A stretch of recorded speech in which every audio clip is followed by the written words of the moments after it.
feel like Nickelback was so. Even now, they're like still huge. Like they do stadiums and arenas, man. Like, Can you name like 5 Nickelback songs? Though? Oh, I can. Oh, really? Yeah, off the top of my head. Ready? Yeah. Rockstar, Saving Me, Photograph, Animals, which is actually kind of one of their heavier songs. Oh, How You Remind Me. That's a decent song. Yeah. Photograph, right? Is that what it's called? Yeah. Look at this photograph. Or have you seen the meme where it's like, look at this graph? It's like, dude. What's up, homies? I hope everyone's doing well. I hope everyone enjoyed the election podcast. I'm back in the swing of things. A lot more episodes coming your way. I had one of my old friends from Target on. We talked a lot of metalcore, a lot of guitar, a lot of Creed, Alter Bridge. So this is definitely a musician's podcast. So if you're interested in all that stuff, or you're just interested in how I kind of see the metal community and the rock community as well, this is just kind of like an inside look to all that stuff. So thanks again, guys, for tuning in. Please like and subscribe, and I will see you next time. Peace.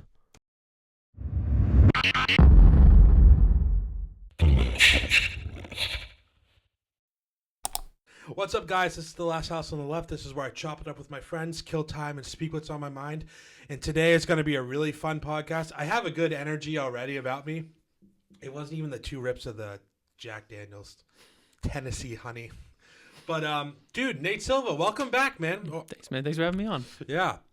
I guess I just said welcome back to see the whiskey's already hitting me, bro. It's the first time, man.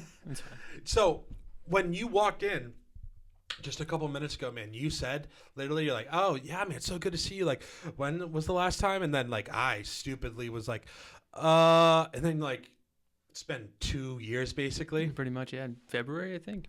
Yeah. The Alter Bridge concert was the last time we saw each other. Right. And that was so awesome, man. I really enjoyed, I like the Alter Bridge concert way better than the Tremonti one. The Tremonti one was cool. Like, I was surprised how full and how, like, heavy they sounded live, because their records are, you know, the mix and whatever on his records are great. But, you know, he's not doing like all the screamo metalcore stuff, obviously. Yeah, who was he touring with when we went to go see him? Was it Seven Dust or something like that, right? Yeah. Could you get it just a little bit more on the mic, bro? Is that better? Yeah, that's fine. Awesome. Yeah. I sound so loud in the headphones; it's hard to tell. Oh, do you? Okay, I can turn you down then. All right. So so they were touring with Seven Dust.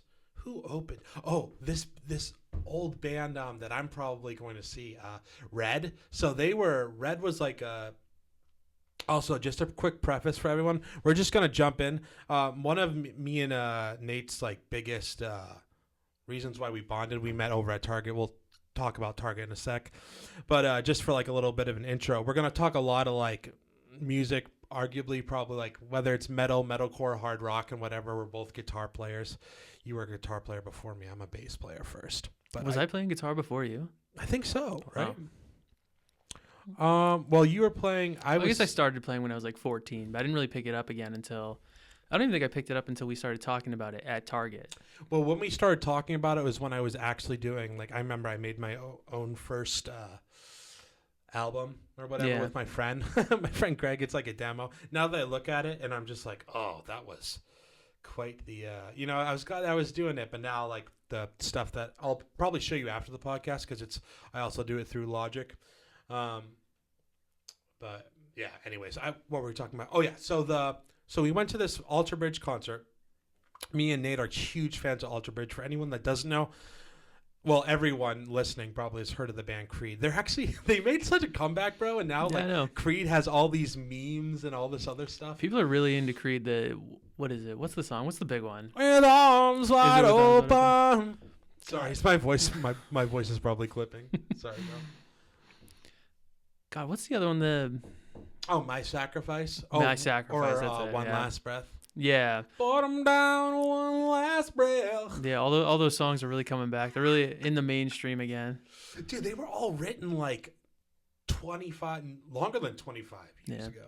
Yeah, at least 25. You think it's because like Scott Stapp is such like just kind of a joke to people? Like people kind of get into it. It's like a character almost, you know? Yeah, well, unfortunately, that whole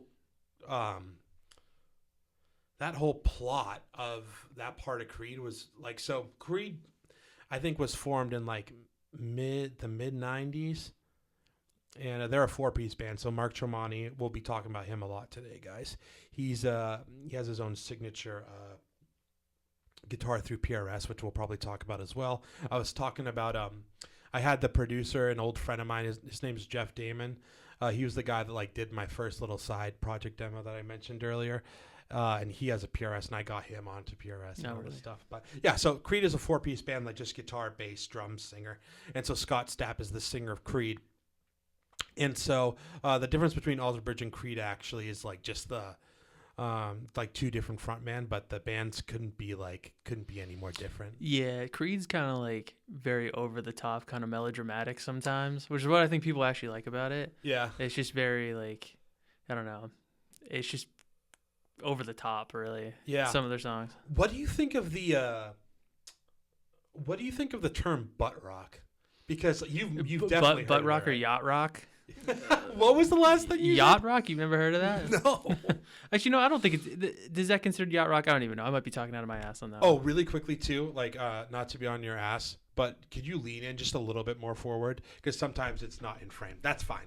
It's just if you're back here, like I'm probably out of frame. If I'm relaxing, that's a problem for you. Yeah. What the dude? Just all right. Just kidding. Sorry. Yeah. So back to Creed or whatever. Yeah. Butt rock. I think it's more butt rock, right? Yeah, but people call Breaking Benjamin butt rock. It's like, dude, that's Breaking Benjamin is kind of butt rock. They a little bit. They are though. That like post grunge or whatever you want to call it, like that stuff that came out in like the early 2000s, like Stained. Stained is also butt rock. Yeah, it's tough, man, because it's like I like that music, but even now where I'm at with like rock and metal, it's like, it is. I just feel like butt rock is like so disrespectful, man. It's like, how could you do that, man? So. I'm already losing my train of thought, but before we brought up Alter Bridge, what were you talking about? We were talking about, you were saying you liked the Alter Bridge concert a lot more than the Tremonti concert. Yeah. And so when we went there, that's what it was. The 3 opening bands before Alter Bridge. So it was this band Red, which was Red is also like a 4-piece band. They're like, you ever heard of the band Skillet? Yeah. So Skillet is like huge. To be fair, they're like huge in general. But I mean, they're also skillets with like the Nickelback crowd. And that's another thing, man. I was like born in the wrong decade, bro. I should have been born in 88, not 98, because I resonate with still so much of this stuff. You can grow up listening to butt rock like Nickelback. That is actually butt rock, dude, because it's like I don't know. I've never really heard like a Nickelback song that made me like want to, rip out my car stereo or something. You know what I mean? But people act like it's the worst thing that's ever happened to music, but they're fine. No, dude. I mean, I like all of Nickelback's Nickelback's going to be like Creed. Like 10 years from now, people are going to be like nostalgic for like Nickelback, and they're going to tour and go like, they're going to go hog wild. It's going to be crazy. Yeah. It's interesting because I feel like Nickelback was so. Even now, they're like still huge. Like they do stadiums and arenas, man. Like, can you name like 5 Nickelback songs? Though? Oh, I can. Oh, really? Yeah, off the top of my head. Ready? Rockstar, Saving Me, Photograph, Animals, which is actually kind of one of their heavier songs. Oh, How You Remind Me. That's a decent song. Yeah. Photograph, right? Is that what it's called? Yeah. Look at this photograph. Or have you seen the meme where it's like, look at this graph? It's like, dude. I love it.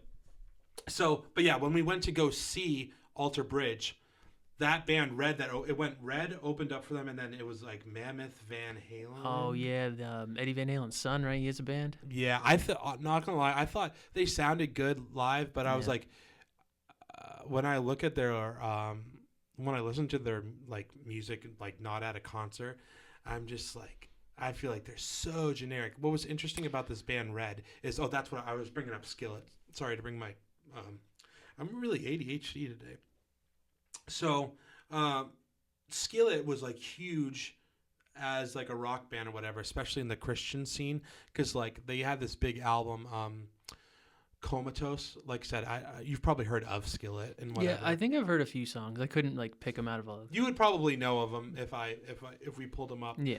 But Skillet became like, they kind of grew out of even the Christian scene, because then they started touring with Nickelback and whatever. And the lead singer is like super outspoken even now, like about his faith and whatever, which was in a way still, I'm still a Christian, whatever these days. I listen to a lot of like music, like speaking of like Bring Me the Horizon, where it's like, dude, it's funny how people like get easily offended, but I'll listen to Bring Me the Horizon songs where it's like, they have this one, they have a couple songs that are like so like anti-God or whatever, but one of their songs on this album is God is a and wears rejects. That's literally one of the lyrics. I was like, damn, bro.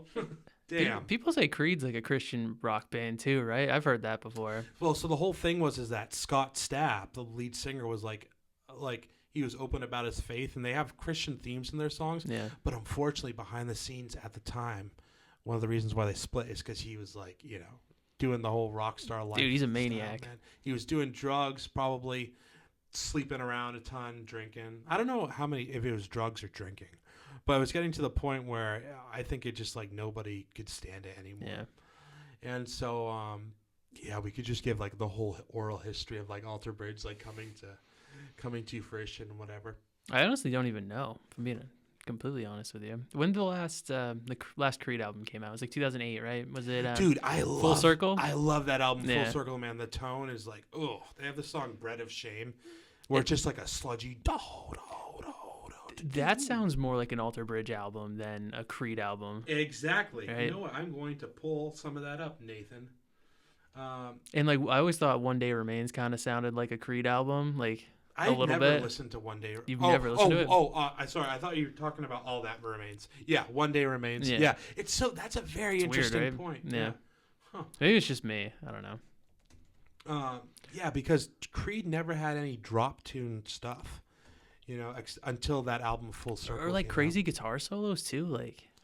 Oh, dude. Okay, I'm not gonna look up "Bread of Shame." I'm gonna look up that song, "Overcome." That is arguably. Later we'll get into. Please remind me because I'll probably forget. Favorite. Let's do like top 5 Tremonti solos. Wow, I wasn't expecting that one. I don't even know. I'm gonna have to think about that one. You know what? I'll keep this. I'll put this aside for now because we'll get to that later. But when it comes to once again, just wrapping up that thought, that band Skillet was very like they made it big basically. Mm-hmm. And then a big part of Skillet's sound was like the violins, and then like everyone does like has orchestra and all these other stuff now that's like a lot of like programming and a lot of like rock and metal and whatever. But this band Red was doing it so much. They were doing it at the same time as Skillet.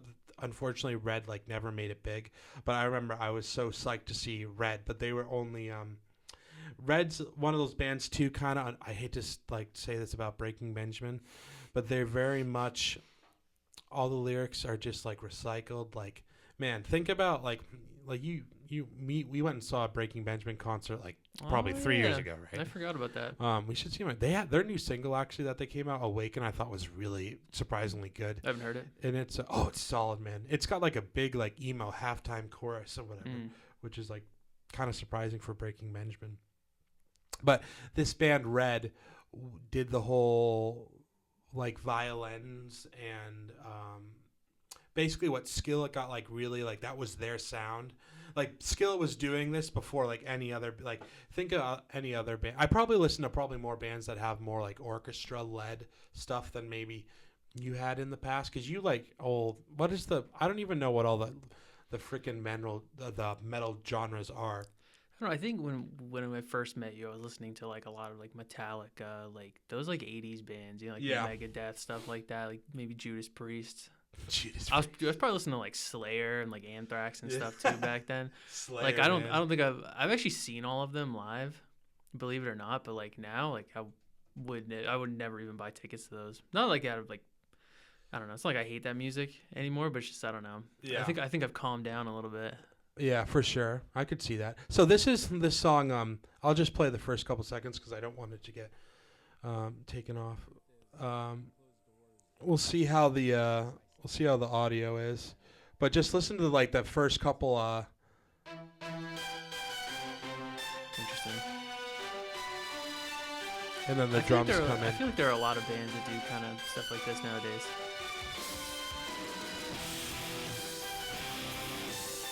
Even Mark Tremonti has like something similar like this on the new album. A couple of the intros are a little more, there's like synthesizers and stuff like that. You know? So Skillet was known for a while. They would have they would have a violinist and a celloist like play live with them, but they were doing this in like 2005 and like 2005. Think of what's happening in 2005. Like Evanescence is doing their thing. Breaking Benjamin's just put out "We Are Not Alone" in 2004. But what I love about this band Red, I'm trying to think about what's a good song. Did we see them? Yeah, so they opened up. So Red is. I don't remember if we showed up in time. I don't really remember. Yeah, we only showed up a couple minutes late.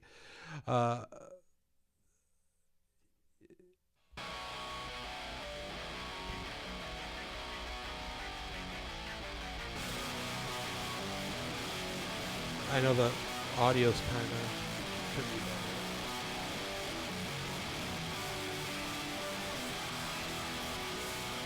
So can you? I know obviously the mix is terrible, but like, can you hear the violins? Yeah. So Red was doing this at the same time as Skillet, but just didn't make it big. They've been around for like the same amount of time. Yeah, so they've been a band since 2005. But dude, there's only so many times. Once again, going backtracking a little bit when it comes to bands. Just like their lyrical content is terrible. That's why I love some of these post-hardcore guys, because I'm like, they can like really. I don't want to ever like put aside, because like, think of it like you're a Metallica guy. You said, right? Think about like every single band like we just listed, right,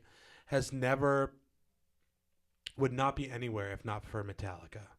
You know, whether like you want to go like the new metal guys like Slipknot or Disturbed or whatever, or you go into once again like all the bands you mentioned, which actually I don't even know the time. Like obviously Slayer, Anthrax. Was that before Metallica or the same time? Same time. They're like part of like there's like the big four like thrash metal bands back in the day, right? It was like Megadeth, Metallica, Anthrax, and Slayer. Yeah. And so when it comes to once again, like all the the butt rock bands, unfortunately, they're all influenced by those bands. But even like you look at now, have you ever heard of bands like I've mentioned when we would see each other a lot? I mentioned probably I was starting to listen. I didn't love metalcore for the longest time. Now there's just all these other like subgenres that I'm kind of aware of now, which is like hardcore or death metal. What's the other one? All the bands deathcore. The logos look like spilled milk. Yeah, like that's the joke, right? Yeah, they're all like. Yeah. Do you know what the black is? Excuse me. So it's like a metal. Nick Nocturnal, right?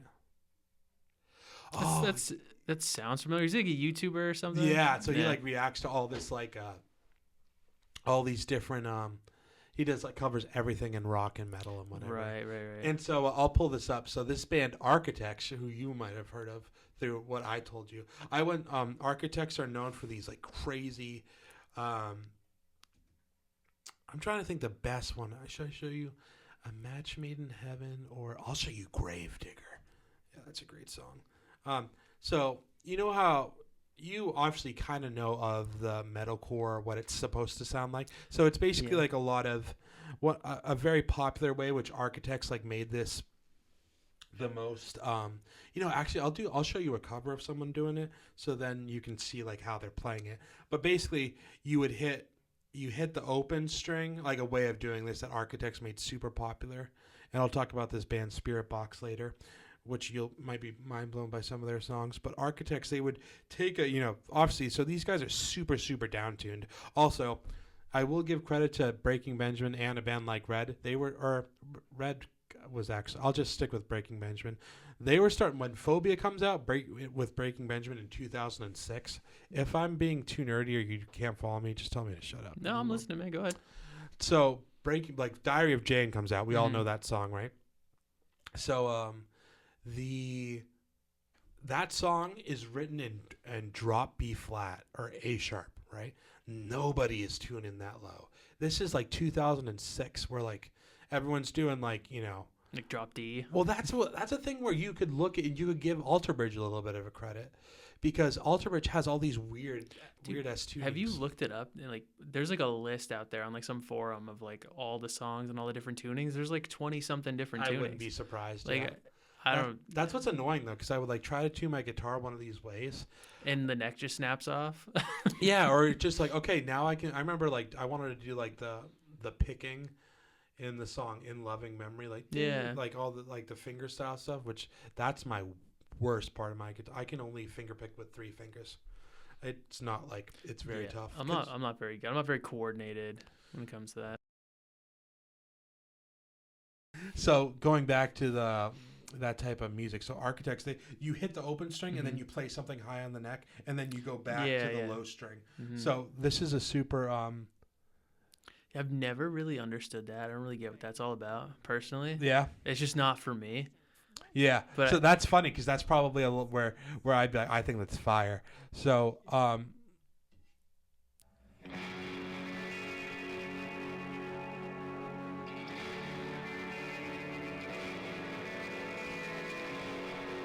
actually, now that I think about it, did you send me this before, like a long time ago? I feel like I remember seeing this. The song actually starts off with a blast beat, so that's not the.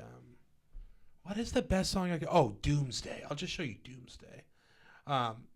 Once this came out, this song from Architects, everybody in metalcore, literally, I could name like 10 bands right now, just freaking ripped off this.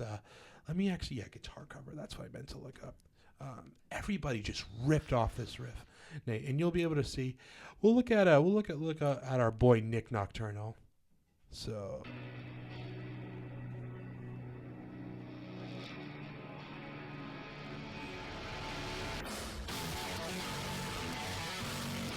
See, this is how like all like modern metal music sounds to me.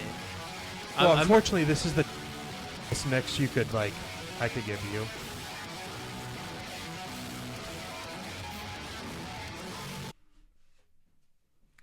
Yeah, unfortunately, like I said, you're hearing this like you can't fully even hear because of it's something with this aux cord, which I just probably need to get a new one.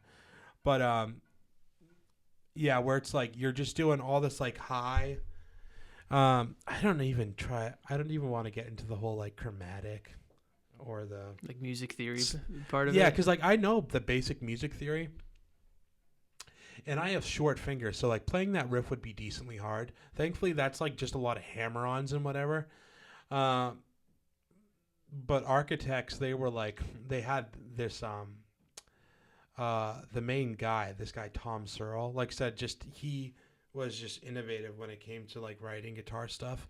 But here's the thing, when it comes to like just basically like he was just so the riffs that he would do were like extremely, they were like complicated but melodic at the same time and super heavy. His brother if I didn't say his name, Tom Searle, his brother Dan is the drummer, and they just had a lot of beautiful synergy when it came to their talent and whatever, and that's how Architects became. So now it's funny you mentioned Metallica. They open up for Metallica now on these huge world stages. And like when it comes to bands like Architects or whatever, or Bring Me the Horizon is huge as well now. I don't know if you're aware of that, but they're like headlining the big festivals in Europe, like Download, oh, really? Leeds. What are some other big ones? There's at least like 2 big ones to name a few. But that whole way of playing and whatever was kind of it just really came to life and was perfected through these guys. And a lot of these people like Architects and Bring Me the Horizon, that are these like, people I hate using the word screamo, but people that like. Yeah, what's a screamo? What's like a real screamo band? People call bands like this screamo like all the time, or like anything that's like really heavy, but I don't even know. A screamo band would be like stuff like. Is Motionless in White a screamo band? They're just like the Motionless. I don't know why that's just the first thing that came to mind. Motionless in White would be considered just metalcore. So like metalcore bands, once again, if throw out these names like Architects, Spirit Box, people would say like Kill Switch Engage, which I never listened to Kill Switch. I saw them with somebody. Bullet for my Valentine. Trivium. You listen to a little bit of Trivium, right? Do you know what's really funny is that they were my top artist last year on Spotify. Get a little closer. They were my top artist last year on Spotify. Yeah, I don't even know. What do you even consider that? It's just like what genre is that? So it's just the way that it's like It just seems like I don't know, like they just seem like a heavy metal band to me. yeah, that's the whole thing where it's like where's the fine line when it Right. comes to like heavy metal or whatever, cuz it's what is really annoying is that there's like all these subgenres once again, like Yeah. deathcore. It's like different ways of singing. So like metalcore basically would be like heavy verses, breakdowns and whatever. And but then you would have these choruses where it would be sung generally clean. Like think of like Tears Don't Fall by Okay. Bullet for My Valentine, but then they'd have this like wah when it comes to Yeah. I feel like Trivium is probably as close as I get to like some of that like crazy like screaming stuff. Like I hate screamed vocals. Like I hate it. Really? Yeah. Yeah. Not a fan. So you were never a Bring Me the Horizon fan, so have you I ever like heard Sempiternal. It's a good album. that? There's a ton of like heavy like vocals on there. Yeah. Again, it's not like something like That's I what's really need to be in the mood to listen to something like that. well. My whole thing is where I listen to it so much more, so I'm very very used to it. It seems like something like our generation like kind of listen to, and like maybe like I guess your sister or my sister. Yeah, Like my sister listened to a lot of like Korn and Slipknot growing Yeah. up. And there was like two of the first bands I got introduced to. that's my bread and butter, dude. Yeah. Like, but Slipknot's totally different because like Corey Taylor is a vocalist where it doesn't make sense. Like you know everyone, this is nothing new, right? But like people like, oh, look at the Iowa recordings and watch him like just like freaking yell and scream at the top. Like he's not using technique. All these guys now like Motionless, Architects, Spirit Box, Bring Me the Horizon. Like speaking of which, you mentioned Bring Me the Horizon. So Sempiternal's like their album where they started to get like huge, and they're because they did this like Bring Me the Horizon used to be like that. They used to be deathcore, so that just means like all these just like riffs that like aren't. There's no melody. It's just like chugging and it's all this weird. Just like chaos. Like it's like chaos. Yeah. I like metalcore because there is a good amount of it's a perfect blend for me of like melody and because once again going back to like Breaking Benjamin, Skillet Red, they're like super. I don't want to say super like that band Red was super melodic because they would have these like beautiful piano parts and then, but like Skillet, Breaking Benjamin, like all those rock guys staying, they'd never had a breakdown. Unfortunately, the thing with metalcore got big in like 2010s. People think of like Warped Tour and whatever. And for anyone that doesn't know or that's still listening, you know, everyone probably turned off because we're talking about metal, or I am specifically, or metalcore that is the breakdown is just basically you palm.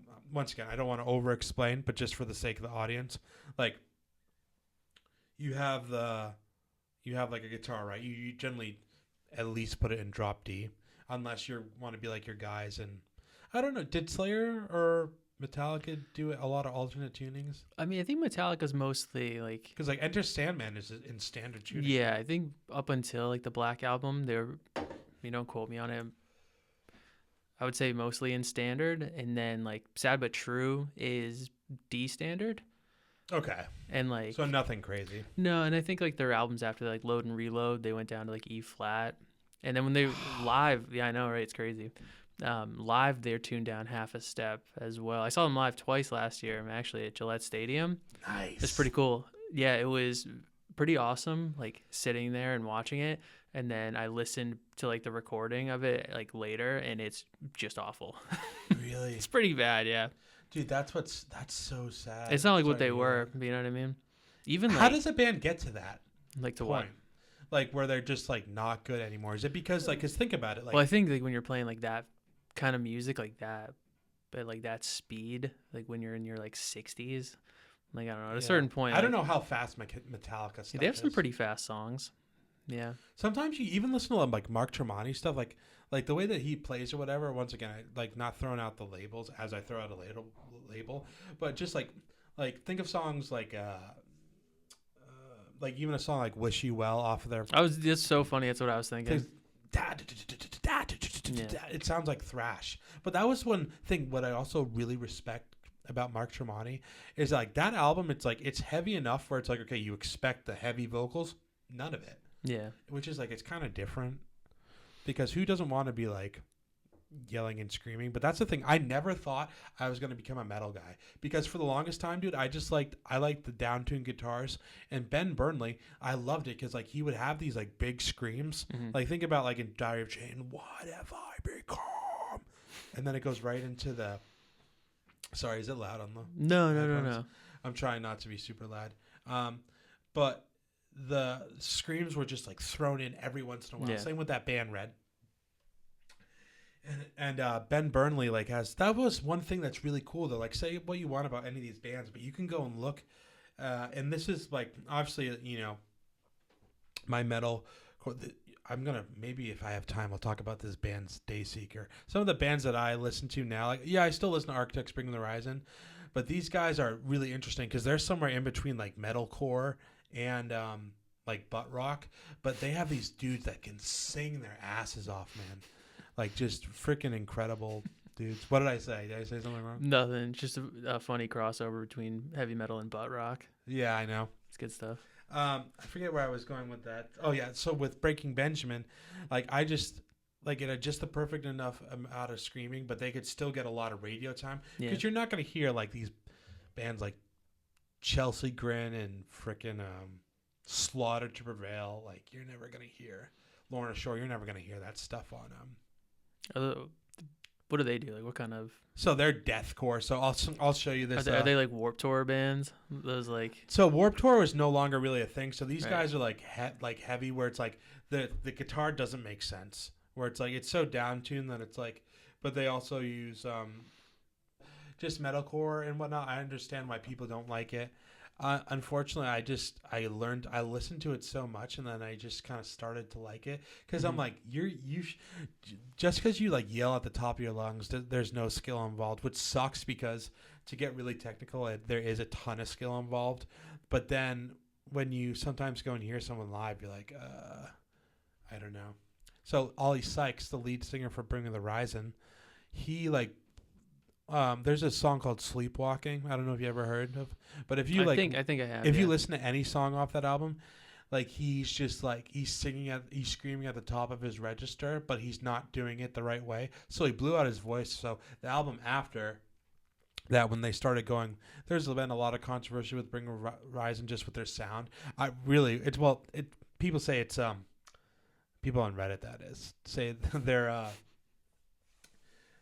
They're just like grifters or whatever, and they tried to with it's funny with that song or that album Sempiternal, people are like, oh, there's too much electronics on it, you guys aren't heavy anymore, which is crazy. You listen to songs like Antivis, like Middle Fingers Up if you don't give a and then like Shadow Moses, which has like a very which is like what a cool name for a song, by the way. Apparently it was, I don't even know where you get the name. I thought it was for like a video game. Like the track was for a video Metal Gear Solid, that's what it was. But you just have some of these times where it's like I just listened to it enough and then I just started to like it. There was this kid in high school that would like listen to Warped Tour bands like the Bless the Fall and all this other stuff, and they'd be like, that's where some of the music would be literally like a breakdown and then like Justin Bieber vocals and they'd be wearing skinny jeans, like just very Warped Tour. So I'd be like, eh. But some of the bands that I do listen to like have their own sound very much. I went to an Architects concert actually. Oh really? Yeah, I got effed up in the pit. Dude, I'm old now, just with all my back problems from FedEx and whatever. And the experience wasn't the best because it just like there was this one dude in the pit that was like all like jacked up. He had his shirt off. This dude's probably like 6'3". I'm not a small guy, so like I can handle myself in a mosh pit. But because, my freaking knee problems in my back, it's like people would shove, we'd be running around. And it's like, dude, if you're jumping around and stuff, it's like there's this thing for hardcore specifically called two-stepping, where people just literally, I'll pull up a video, where people just throw their arms and punch the air, and they don't give a freaking care like who's near them. I should show you this. What is up, Denny's? I've seen that before. How do you think you get a concert? Like how do you get space at Denny's to do this? Dude, I have no clue. So look at this kid. Look at these kids, bro. Like, it's literally, some of these concerts are literally like this. It's such a bummer I can't figure out the audio. I really need to figure that out. But just when, like, these people will, I'm like, I get it, man, if you're excited, you're jumping around. But I'm like, don't intentionally, like, some of the stuff with, like, this big jack dude was just, like, people would shove me. I wouldn't be messing with him. And, like, I'm not gonna fight it. I mean, it's a concert. Like, everyone's having fun. You're right though. People are crazy. I've seen people put like mouth guards in at concerts. Like, dude, some of these emo girls will just like they'll put like mouth guards in. They'll like take it. I'm like, girl, take out your piercings. Imagine like, because the thing is like people would shove me into him, and then he would shove me into other people, and then sometimes I wouldn't be looking, and then you're just doing your thing, and then someone like 5 people crash into you, and it's fun. Like, there's a adrenaline, like especially if, like, people drink at a concert, like, it's great.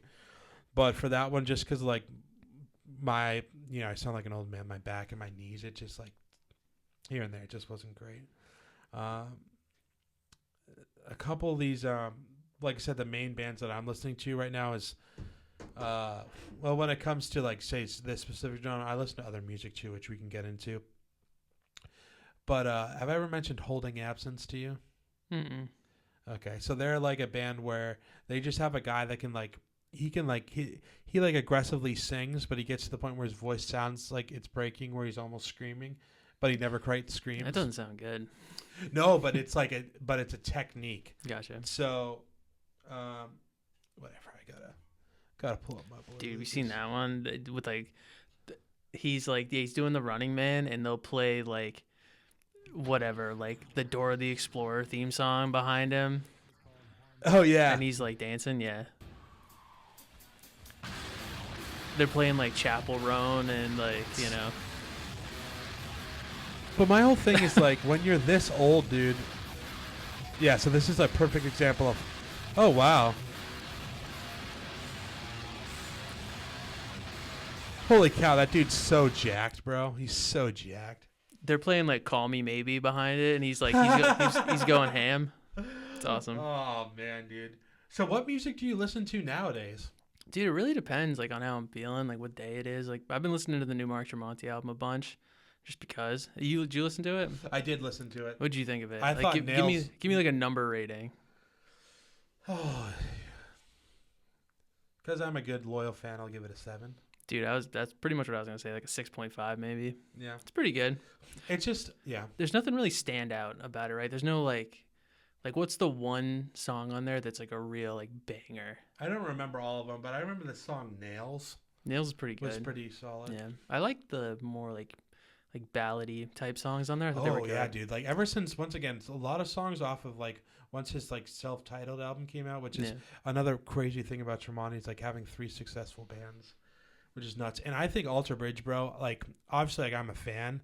I'm on their subreddit too, but I'm just like, you guys are like they're like too much. Like, Alter Bridge is the best band of all time. I'm like, dude, they need a lot more respect than they ever got. But I'm like, dude, sometimes Miles Kennedy's voice, like, oh, I can't. I haven't been able to stand it for like 6 years now. Dude, like, it's so whiny. It's really hard sometimes. Like, it's good in certain contexts, but like, I definitely prefer like Mark Tremonti's solo band to Alter Bridge. It's like 2 different flavors. Really? Yeah, personally, it's like 2 different flavors of music. I haven't liked. I know this sounds like me being a hater. I'm not. I'm just being honest. I haven't liked Alter Bridge's last 3 albums. So what was the last one? Like Pawns and Kings was the last one. Walk the Sky. Walk the Sky I didn't like. And what was the one before that? Was it Fortress? No, The Last Hero? Is that what it's called? Maybe. I think it's there The might Last have been Hero. one other one. I thought Fortress was their last like really good album, like top to bottom. Yeah, it's so weird. Like Fortress, Fortress took me so much. Oh, dude, AB3, that's the one right there. That's your favorite, bro? Yeah. Me too, dude. Oh my god, man. Yeah, because obviously people look at, One Day Rains, the first album, has a song Metalingus on it. I don't even love Metalingus, to be honest. But like, like got picked up by WWE. So who's Did that it? guy? Yeah. Who's that guy? He had the long blonde hair. It's not Slash. Slash? But Miles Kennedy played with Slash. Look at that. Yeah, that's amazing. But yeah, man, I just when it comes to Pawns and Kings, Walk the Sky, like they're just. Here's the thing. It's just like it's so hard for like to please your fans or whatever. I think it's probably hard too coming up with new ideas. Well, dude, these guys have been playing music for. Tremonti's been playing music for how long, man? Well, when did Creed's first album come out? Like 97, I think. Yeah. So like 27. Yeah, they're 28 self-titled, years. or no, my own prison. Yeah. Yeah. And then I remember Human Clay was like 2000 maybe, and then Weathered was 2003. Alter Bridge comes out in 2004. Oh, Blackbird's really good too. Blackbird and AB3 are kind of the peak for Alter Bridge, and then it's weird because like Fortress is when they're starting to like, that's when they're like messing with time signatures and whatever. Yeah. I feel like Fortress, like I feel like that album, it's an intellectual album. Like it feels the more guitar like work.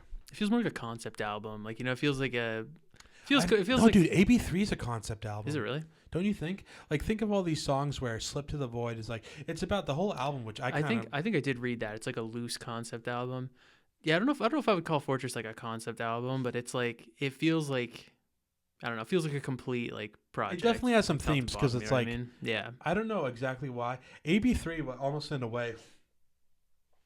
You know, excuse me. You have the back and people think of like it, and it's an easy parallel to make, but. The closing track on AB3, Words Darker Than Our Wings, it's like that's the first song where their guitarist, Mark Tremonti, it's like, oh, I want to try to do some vocals. And they have a back and forth, and it's about like someone trying to lose their faith and someone's like trying to, whether it's faith in God or faith in like humanity or whatever, it's a good back and forth. My album, Subhuman, is really based on, it has the grittiness of like an AB3. And then, what was the other album I always cite like AB3 with just that dark you know, there's even just some of the, you know, people could say like a lot of songs on AB3 like sound familiar and whatever, but if you look at it, when I look at it from like a lead guitarist, which I'm not a lead guitarist, I barely can play guitar. I'm like a chords guy, right? Rhythm guitar player. Everything on AB3, I just think it's very cohesive as one. And there's just some like serious, there's like good lyrics on it. There's a lot of, when it comes to like, there's these little just, like whether it's like you're going from a chorus into a bridge or like a turnaround from like a chorus back into verse 2. They have these little like guitar fills like that, just like the lead guitar's doing that Miles does, where he just adds that little twang of his like jazz influence in there. Like, sounds great. And I have a couple songs on Subhuman where I do a little bit, where I do just these licks basically, where I'm just like, they're so good. But just when it came to, I just thought Walk the Sky, The Last Year of Pawns and Kings they all sound. I think my favorite songs on those albums like are the ones that Mark Tremonti does vocals on. Yeah. And this is just turning into like the I'm in Love with Mark Tremonti podcast, but that's what I'm going to call the title list. I'm literally going to title it that. But like Forever Falling on Walk the Sky, I love that song. And like Stay on That Pawns is a good riff. Yeah. Yeah. Pawns and Kings, what is it? I like the title track on that one, and Stay's a good song. Like Season of Promise is good. And then it just, I don't know. One thing I always thought really cool though is that with Alter Bridge, they don't have a lot of songs where it's just like you play 4 chords, whether it's a chorus. That's one thing I always respected about them, and that's one cool thing with AB3 too. Like I'm trying to think of the song without like singing the lyrics, but like just these little like pull offs or whatever, like little. It's like a little bit of flair. Yeah, like even like songs like Zero or Make It. I guess Make It Right is Dude, like how, a terrible. How crazy is it? All these like B-sides that aren't on the actual albums. Like I think Zero and Home aren't on the actual like. Yeah, because even without the bonus tracks, it's 14 tracks, and then those two are 16. But there's also another one, Never Born to Follow. But they're all really good. You know what I mean? They never make it to the album. Like when I look at like everyone, once again going really quickly on AB3 too. Everyone looks at like the big heavy song Isolation, and then you have like the beautiful ballads, power ballad song like Kicks Butt, which is could be their top 5, arguably one of the best choruses they ever wrote with Ghost of Days Gone By. That's a good one. And then you have like plenty of other ones like random fan, like a lot of people love Coeur d'Alene. That's I a fun like song. so many other songs on there, but I love some of the weirder ones like All Hope Is Gone with that like kind of like dark, um, almost like pirate like riff, and then but then they have these like solos where I'm like, dude, all these solos like fit the song perfectly. Even a song like oh, what's the 8th track called? Pull it up.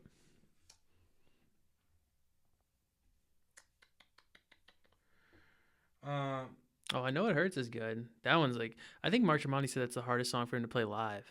yeah, that's nuts. Oh, Show Me a Sign, which is like super dark. But once again, man, like Show Me a Sign, like there's probably a ton of like just there's a lot of good. Like I could see why people want to argue and fight against me, but people that are saying like The Last Hero, Fortress, it took me a while to get around, but like Fortress once again is like an intellectual, like they're just at the height of their game. But I think they're at the height of their game, probably like most people would say like AB3. But that's when Miles starts to do the whiny vocals like here. Like I feel like in especially in Blackbird and AB3, he's still doing like the mid range vocal wise. I'm like, oh, it sounds amazing.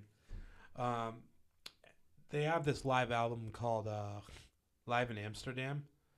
Yeah. Like Nate, I don't know if you've ever listened to it, dude. Miles's vocals sound in freaking incredible. Dude, I think I bought it on like Blu-ray or something. Like it came out because I think you told me about it and I watched it on YouTube and then I wound up buying it. Want some? No, Still good? no, thank you.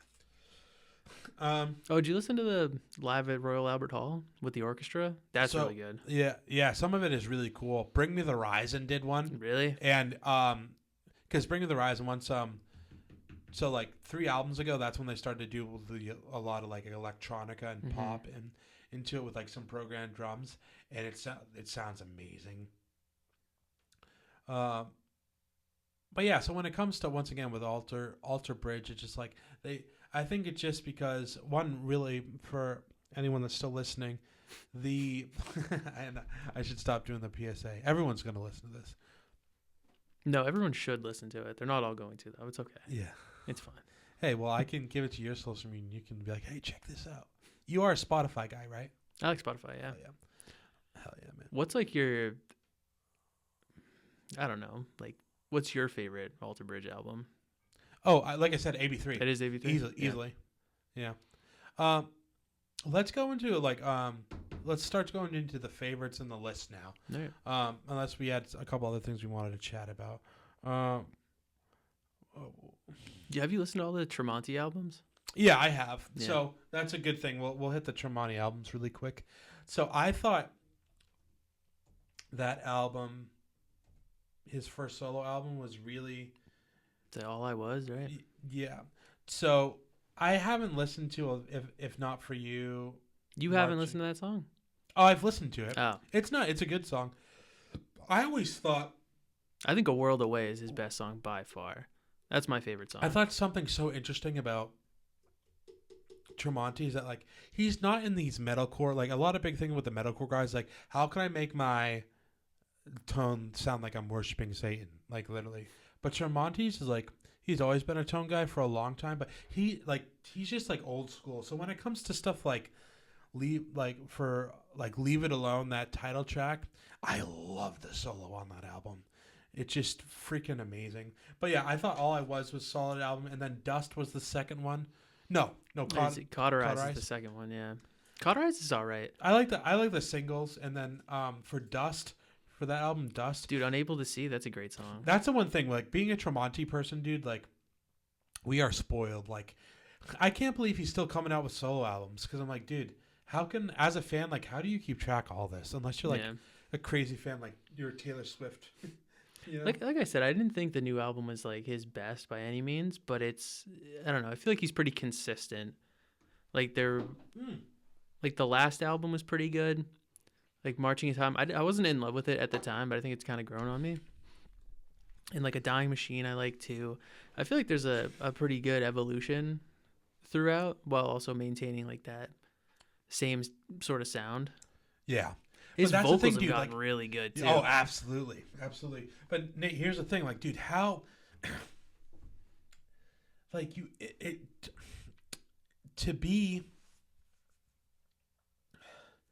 to be like this good for this long, it's like impossible.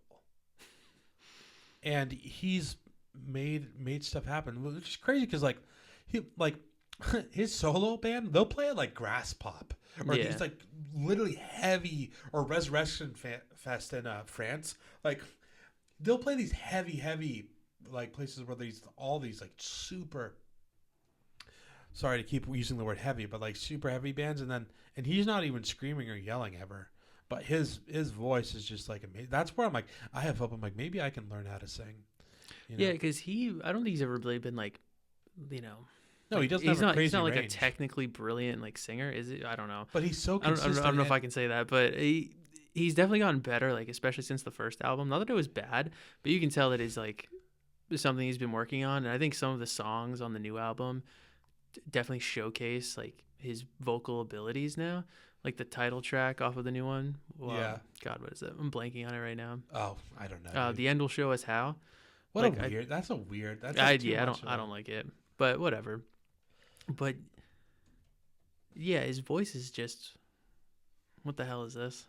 Go ahead. Keep talking. Yeah, no, I think more than anything, like his music kind of stayed,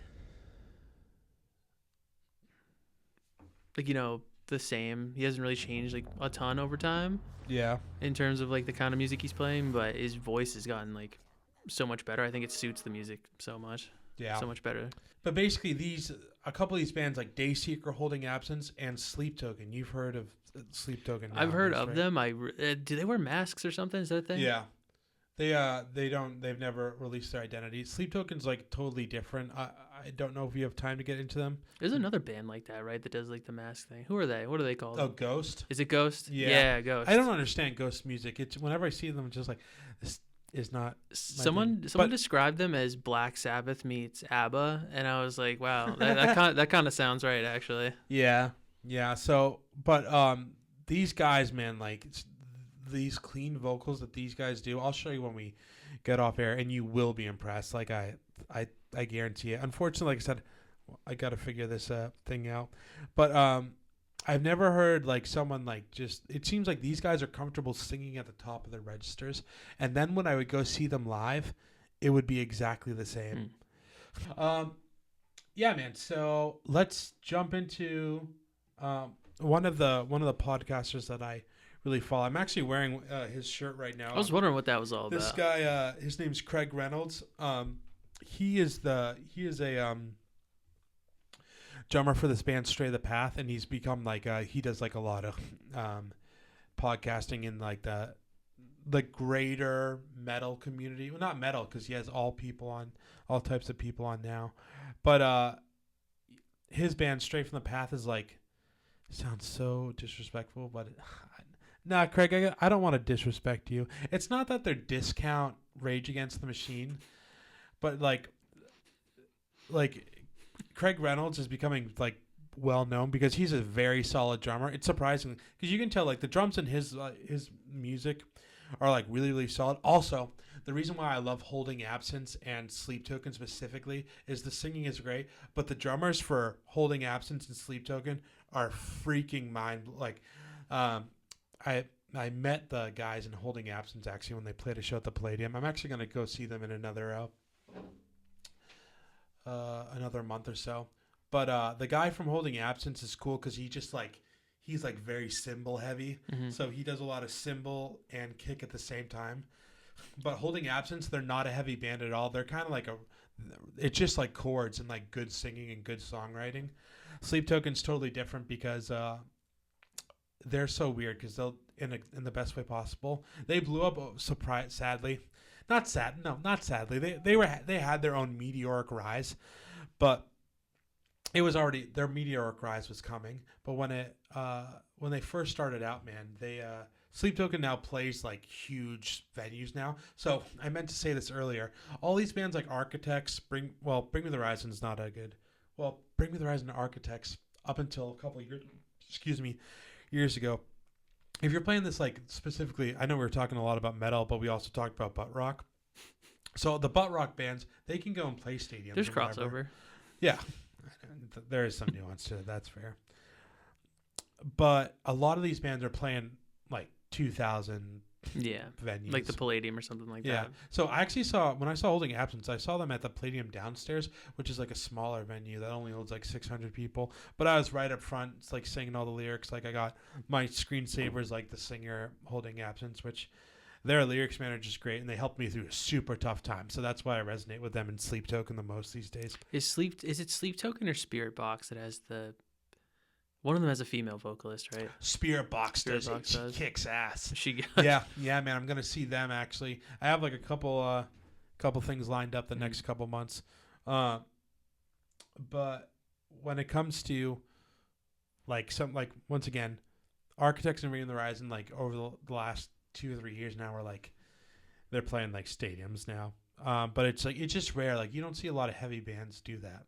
And Sleep Token, because of like TikTok a little bit, but then also their Sleep Token is totally different because they go across many genres. They'll have songs where they'll have like and all these like high pitched screams, and then they'll have songs where it's like piano and like an 808 like a, and then they'll have songs where they'll have like trap beats in it. So it's like super, super interesting. It took me a while to get into them. Someone showed me them from this.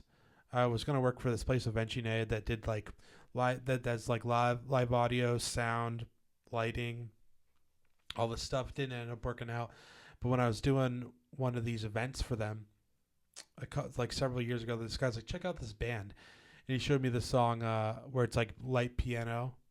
And this guy from Sleep Token, his voice sounds like, Hozier, like, take me to church. Yeah.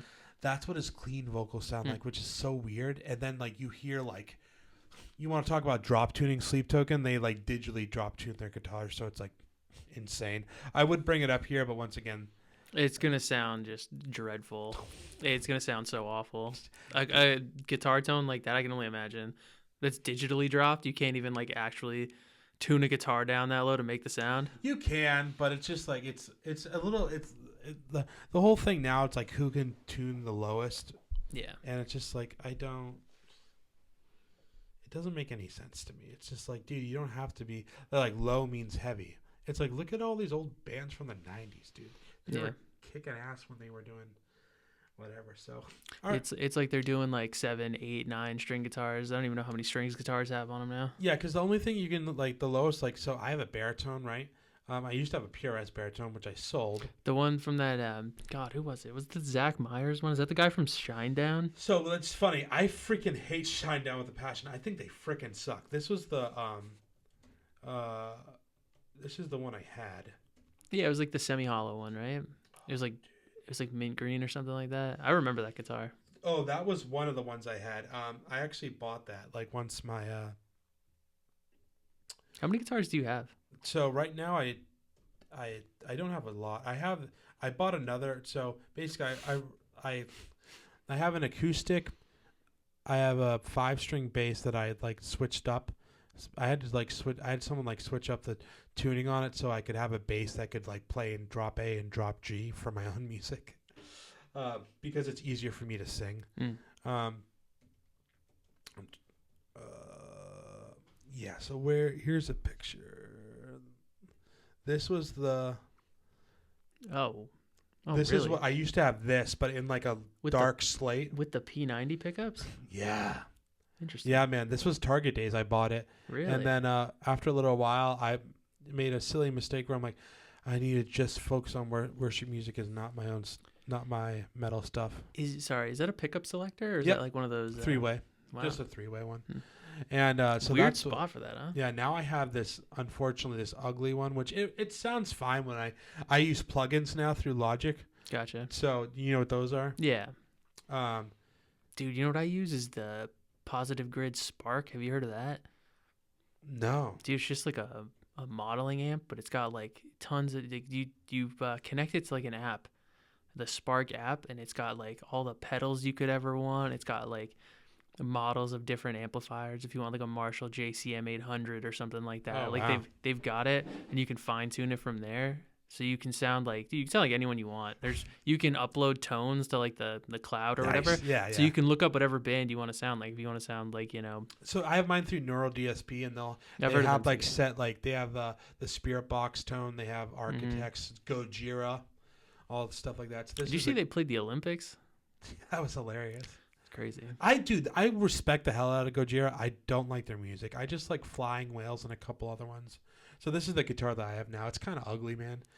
It's actually mine was like definitely more. I got mine for like $400 or $500.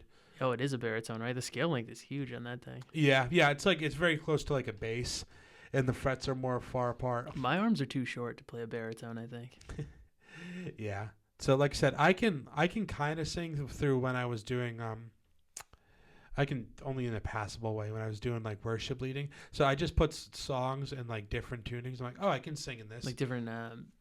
When I'm recording vocals too, I'll just like take like a day. I'll do a couple takes, blow out my voice. It'll sound great, but like, and then I'll just splice it up through Logic. Can you like fine tune it in there too and kind of make it on pitch? Like, there's a little bit of something. I have to probably buy some auto tune. An auto-tune plugin, but yeah. So you got the baritone, the 5-string bass. Do you have a PRS anymore? You're a big PRS fan. Yeah, I love PRS, but I gave it away. I wasn't really using it, and it wasn't in great shape. So this was the one I just if anyone's curious, Zach Myers. Yeah, I have this green one. He does not look okay. Looks like he's on drugs. No, I'm just kidding. So it's like a cool little fun guitar. It's a nice guitar. It was fine for what it was. My whole thing is that like, I wish like, just the different tunings on a guitar. That's where I'm just like, it's annoying, man. It's tough. Like I wish I could just put songs. I could just snap my fingers, and you can kind of do that now if you have like the drop tune stuff. But have you seen those? It's like a Digitech like It's like a Digitech something or other pedal, but you can like drop or like you can raise or lower the tuning. Referencing. Yeah. Dude, yeah, I guess that's what we were talking about with that other band, right? I think that's super cool. Those things are like $500, but you can do like drop whatever you want to do. You can do like a whole step down. You don't even have to. You can keep your guitar in standard tuning. Yeah, and that's the Spirit Box, like that guy that guy's actually like pretty like a genius at guitar. But they'll play in like drop F and whatever. But then sometimes I'll just hear this. I'm like, it comes down to probably the overall, just the producing and like how like, but everything sounds good. Like even Holding Absence, dude, they play in like drop D flat, but they're just hitting big chords and whatever. Yeah. So, but it sounds cool. So, yeah, I've kind of downsized my guitar collection. I used to have a lot. Now I just have like you have the acoustic. And then my fourth one would be I have with my stimulus check. Shout out Biden. I got I just have I have a Jackson like rip off telly. Damn, getting the Jackson telly with your stimmy. The stimmy. You know, dude. What acoustic guitar do you have?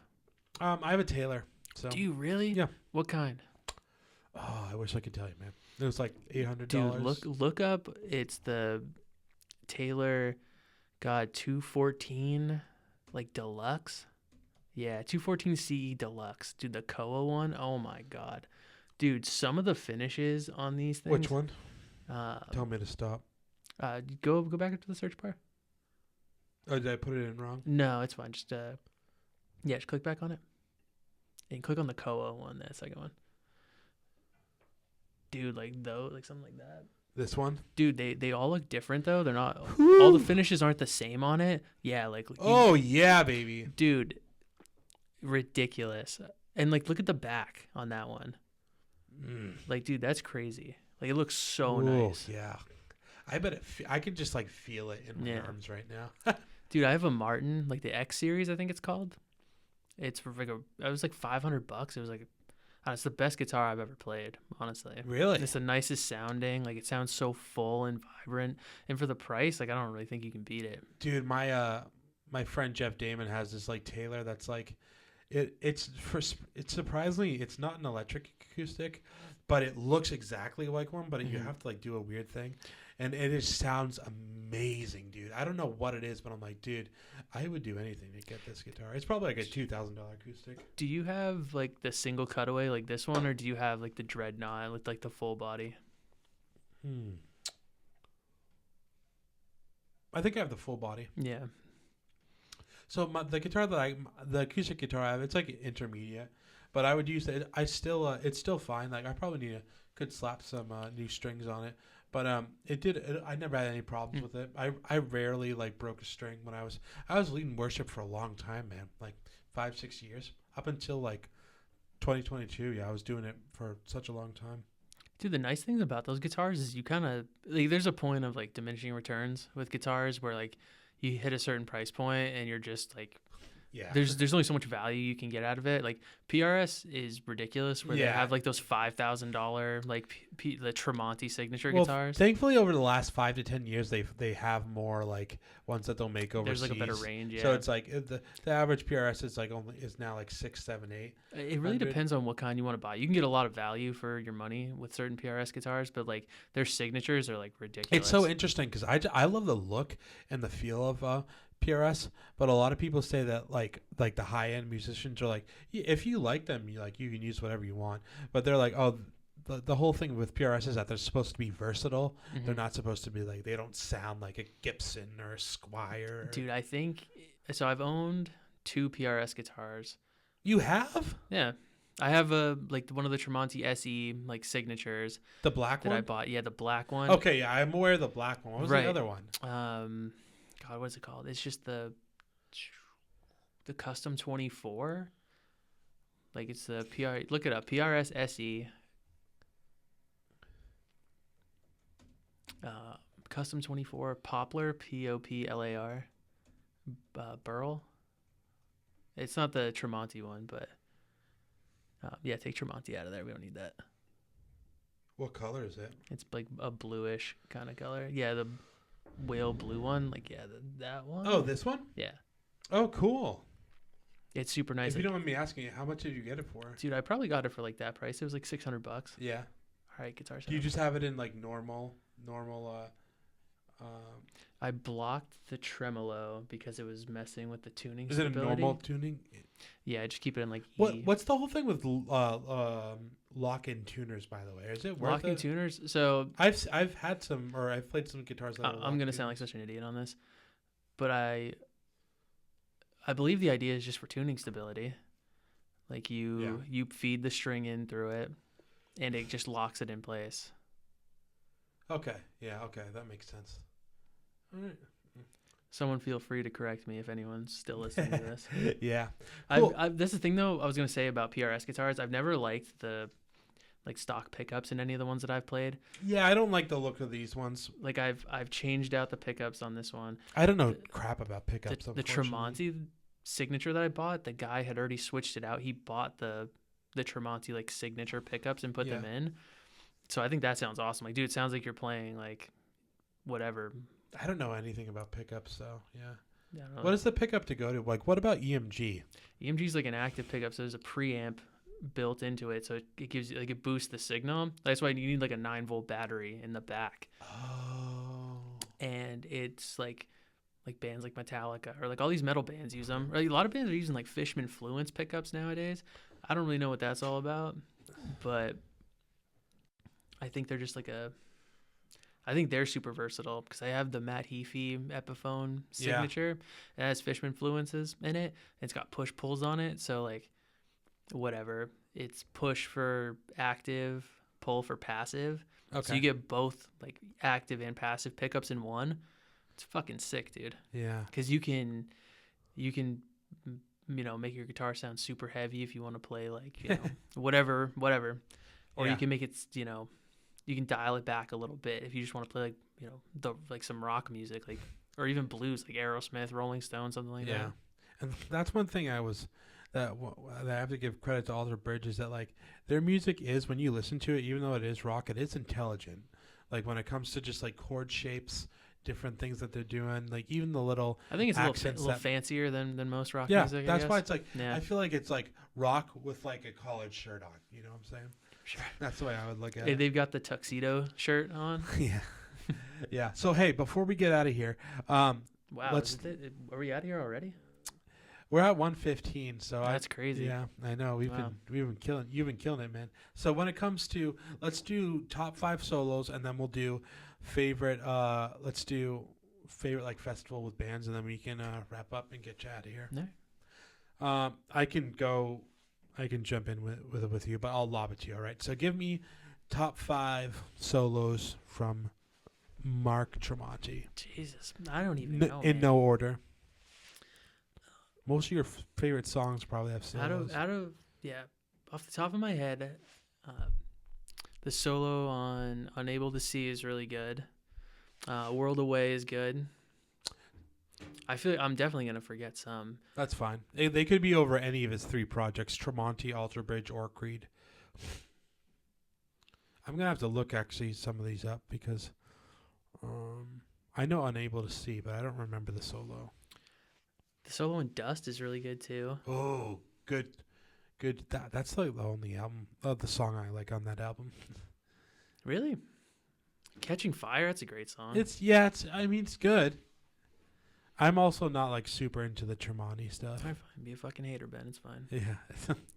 I moved on to better music. It's really funny. It's really funny that you kind of put me onto that music, and now like, I don't know. Yeah, you're more into the. But here's the thing. I'm not gonna you're be like. More into Architects. You like Architects, bro? Name every building if you like Architects. No, I like Architects, but the thing is that once again, like, they're like the music is really good, but like obviously like I don't really care about once again the whatever like music or themes they try to push, but it's just like also that's what's tough, man, being a musician. Like, do you want to be doing breakdowns? And they're clever breakdowns when it comes to Architects. You want to be doing that when you're like 35, 36, 37? Like, it's gonna be funny. That's what's tough. It's like if I could ever be a musician, what would I do? Right. You know. Yeah, it's hard to like age into the music that you play, like because a lot of those I know we keep bringing up like Metallica, but they're like when they were young, they're playing all this super fast heavy music, and now they're like 60. And they all downpick too. There's no. James Hetfield down picks. That's pretty impressive. I can't do that. I couldn't do that. At my best playing guitar, and he's like in his 60s still doing it. It's crazy. Yeah, but it's like, dude, imagine. You ever heard of the band the 1975? Are they like is indie the right word? Yeah, for them? Like indie pop or whatever. I love them, man. I'm like, dude, I could be playing that music forever. That's like, dude, I listen to some artists, and I'm like, wow, I really fucked up because I should be doing that. Yeah. What makes you what artists make you think that? Like off the top of my head, like the guy like Zach Bryan who uses like the same 4. I love Zach Bryan, but like who uses like the same 4 chords in every song, and he's playing to 20,000 people. Dude, 20,000. He's playing like stadium tours now. He's doing like 60,000 people. Jeez. And I'm not kidding. Go to his new album. I think there's 4 songs, 3 or 4 that have the same exact intro, just different. The same exact guitar intro on every single one. Really? Like I think he's a pretty good lyricist, actually. I like Morgan Wallen. Like some of the. I was gonna bring up Morgan Wallen too, man. Or like. That's obviously like super basic country. But those like country artists like that. Like a lot. That's what helped me when I was leading worship, because I played the same exact chord progressions and all that stuff. And worship music is supposed to be super emotional, so it's a lot of feel and super heavy on melody. Very basic melodies though. Mm. But yeah, I don't know. So you gave me three solos. I need 2 more. Wait, you said Unable to See. Yeah. What was the other one? World Away. The solo at the end of that one's good. Dust. God, I wish I'd been thinking about this. I don't. Yeah. Off the top of my head, I don't know. Sorry if I put you on the spot. So You're Afraid. That's a good one. Yeah. And then, is there a good one on Cauterize? There has to be. It could be. Once again, this could be. You could throw an Alter Bridge or Creed or whatever you want to do. But if you want to stick to just. That's funny. Yeah. There's not really a lot of Creed. Do you know what? Just give me any of the solos in isolation. How about that? There's a few of them. Nice. Cool.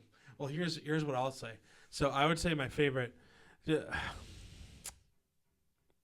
Sounds so. Well, I won't say what order. Oh my God! I'm sorry to interrupt you. Blackbird. Took the Are words you right gonna out you of gonna my do mouth. it, Blackbird? Yeah. Well, I'm gonna actually not do that. Since you said that, I'm not gonna say that. Well, no, take. So- Oh, it's specifically Mark Tremonti. No, I just meant like any of his solos, or I guess that's a combined I was solo. gonna say take the Miles Kennedy side. Yeah. Well, That's what I love the Miles Kennedy stuff. So, I would say the Leave It Alone solo is just freaking amazing. Just that soaring makes you feel amazing. I would say the Overcome solo is just heavy as hell, fast as hell, and he's just pulling and just making the making the strings scream like a. He's just like wah wah wah on the wah pedal. Surprisingly, a very random one. I don't love the song, but the solo is so intelligent. Bleed It Dry. That's on Fortress, right? Yeah, I love the simple solo on Ghost of Days Gone By. I have a song Drive, which is like a power ballad where I had a guitar solo. Is that like an Incubus cover? Oh man. And then for a fifth solo, like you could throw in a ton of stuff, man. But like Come to Life is great. Oh, dude, I completely forgot about that. But a lot of stuff off of Blackbird is good. Like there's a lot of these total solos and whatever. So all right, man. So moving on to give me a festival. Give me where it's gonna be, 4 artists that are on it. And like what catered food backstage. Okay. Shout out to Craig Reynolds from the Downbeat. I kind of stole this from him, but is that what he does too? I thought it'd be fun to do. That's how he closes some of his episodes. Excuse me. Well, where? I don't know. Like my backyard, Where probably. anyone, yeah. So I don't have to go far. God, 4 bands. So someone opens, middle guys, and then closing. Ooh. Well, headliner. Let's go. I don't know. Let's do something interesting, like Tool or something like that. Ooh. You know? Are you Tool fan? Intelligent choice. I never got into it. I think Tool songs. But I respect the hell out of them. I think all Tool songs could be like half as long as they are. But yeah, whatever. Let's go Tool. They have some good ones. Breaking Benjamin was heavily influenced by Tool. Don't you think that's interesting? It is interesting. Like them and Nirvana. They don't sound like them really, but they seem very streamlined. Breaking Benjamin, like very like simple, not in a bad way, but that's the thing though. Like you'd be surprised, dude. All these metal guys surprisingly still like really f with like Breaking Benjamin. Think of that guy Jared Dines, huge Breaking Benjamin fan like forever ago. But people are like, man, that's the one thing with Breaking Benjamin. Like, oh, they haven't changed their sound at all. But it's like, dude, it's been 25 years. Blah blah blah. So you got Tool. God, Tremonti or Alter Bridge. It's got to be on there. One of them. Cool. Throw an Alter Bridge then. Metallica, but maybe or like Tremonti since you like them better. Metallica, but maybe like 20 years ago. Yeah. Are they playing a certain album or just doing their thing? Yeah, just whatever. I've heard like when I saw them, they played 2 different set lists. Like the set lists were completely different each night. They did like that's so cool when you have a big catalog like that of 30 years. Dude, the worst part about it was though, like they played a show on like Friday and one on Sunday. Yeah. And it was at Gillette Stadium, so I had to drive there and then back and then there and then back. That was the worst part about it. That's a bummer. But it was Who'd you go with? I just went with my dad. Nice. Yeah. So your dad's a metalhead. I don't know about a metalhead. He's big into like 80s like rock. Like have you ever heard of the band Queensryche? Yeah. He loves Queensryche. Queensryche and Iron Maiden. He's a huge Iron Maiden fan. That's fire, dude. He actually put me on to Metallica. Wow. Yeah, he played like for Wherever I May Roam because it's got like that like sitar intro. I don't know if they actually played it with sitar, but yeah, that's what it sounds like. So what? Metallica, Tremonti, Tool. Just gifts. Who's gonna open it? Who's gonna set the vibe for the night? Who's gonna open for?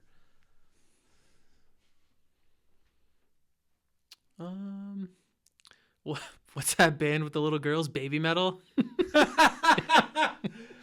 Oh man, that's hilarious. That's great. God, I don't know. I guess Trivium was my most listened to band last year, so let's just go with that. Okay, nice. It's funny. Most listened to band. I don't have a song of theirs in like the top songs to like 30 or 40. Isn't that weird? Really? It's like 30 songs deep. Yeah. Wow. Yeah, the Spotify Wrapped, man. I low-key love seeing that stuff now, man. It's great. It's interesting. They're collecting all your data. Yeah. Okay. I would say for me, if I was doing my own festival, if it could be anywhere in the world, I would have it probably be this like exotic location, like freaking in this church basement. I don't know. I'd have it probably. I mean, if you could do something in Boston, that would be cool. But then I don't know, like maybe a crazy paradise place like New Zealand or Greece, and then yeah, somewhere like out in the open with big open space, right? Boston's not really like where are you gonna do it? Like TD Garden. Yeah, so this is gonna be a little bit different because like it's like kind of switching genres, but so I'm gonna have opening for the night. I'm gonna have this band Dayseeker, which like this they just have these great choruses, like very sad songs, but I've been just listening to them a lot lately, so recency bias. And then after that I'm gonna have Bring Me the Horizon, and they're gonna be playing like Sempiternal most of the way through. And I mean their new album is really, really solid. Like they didn't just go pop. And then just because I'm a sucker for emo, man, I'm going to have Holding Absence, and just like they're going to play like 15 songs. And then headlining, I'm going to have Sleep Token. Sleep Tokens are going to play for 2 hours. I was going to say, that's the important part, the set list length, right? Yeah. So that's kind of just where I'm at now. I would love at some point, well, I don't know. Because I don't want to take anyone out. You know what? I'll take out Dayseeker and I'll switch it up, like I had said earlier, and I put in the 1975. Wow, that's interesting. So they just like they get your blood flowing. Like Matty Healy's on stage smoking a cigarette with a bottle of Cabernet half empty in his hands, and they're singing "Love It If We Made It," "Robbers," all that good stuff. So. That's an interesting lineup. Yeah, I'm changing my answer. I'm going Carly Rae Jepsen to open. Sorry, I don't know. I'm gonna say the Beatles for the second band. Kanye West. That's the third artist. Oh my God! I was trying to be fair. I didn't want to do just the metalhead stuff. And then Bob Dylan to close the show out. How about that? No, you know what? We'll do like a hologram of Jimi Hendrix. He can close the show out. All right, guys. This has been The Last House on the Left. Nate, thank you for coming on, bro. Thank you for having me. Awesome. We did like an hour and a half of just freaking straight metal and Alter Bridge history. It's gonna take like 2 days to upload this. Yeah. Hey, well, no, I've done longer ones, man. So we'll make it work. And you got to get a producer on here. I know. When I figure myself out, man, like that's definitely farther down the line, or hopefully closer than farther, you know. Yeah. So, all right, bro. Appreciate you. Thanks for coming on. Anytime. And until next time. Peace.